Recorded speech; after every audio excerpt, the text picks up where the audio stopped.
I'm Tony Luffman outside the Lighthouse at Chelsea Piers for a very special event. It's the Do You Still Believe in Miracles Gala benefiting the Ranch, Teammates for Life. It was Mark Pavlich's dream and it's been realized. Some of the biggest names in the sport of hockey are inside. Let's go. Tonight, we're here to take action. The Ranch is a healing center in Minnesota. The vision of Mark Pavlich. It was Mark's inspiration. He had this dream of, hey, you know, we could start a place for former players, their families, their loved ones, whatever it might be. And we became the Ranch, Teammates for Life. The Ranch organization leads efforts to reduce stigma and offer hope and support through mental health outreach, intervention, advocacy programs, and partnerships that extend nationwide.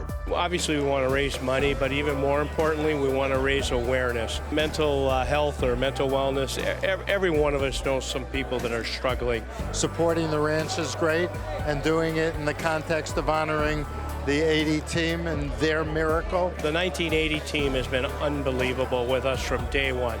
They love Pav, and Pav loved them. I mean, he's a perfect example of this gala tonight. He's a perfect example of the Ranch. You're looking at a guy like Mark Pavlich, one of the most unselfish players that I ever played with. He cared more about his line mates that scored or the teammates that scored. The two biggest goals, if you look back, the two biggest goals of the Olympic Games was Billy Baker's goal against Sweden with 28 seconds left to go.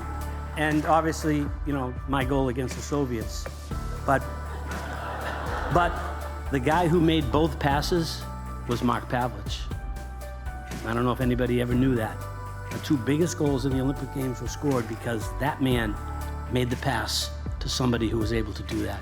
But, you know, it's funny, the way he was, and Rizzo had touched on it. You know, people don't realize how good he was and how important he was to our team. He didn't need attention, he didn't seek any attention, he just wanted to play hockey. He'd be somewhere in the back, or he would find some reason, you know, he didn't like the crowds, he didn't like all this, but this was his vision. We've got athletes, first responders, and veterans that need this, and this is what Mark wanted. So just thrilled to do something positive in light of everything that happened with him. I think in all sports there's a brotherhood, that athletes stick together. They understand what other athletes are going through. It's a brotherhood, so we always support one another when we can, and it's nice to see all these familiar faces and for a great cause. It's a tribute to the community, the hockey community, that always bands together and tries to help those who have gone before and those who are there now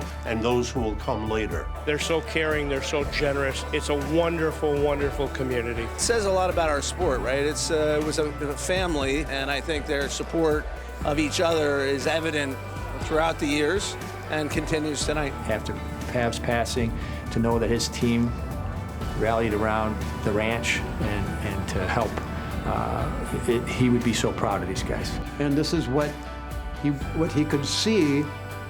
I don't know if he could ever envision what we're seeing tonight.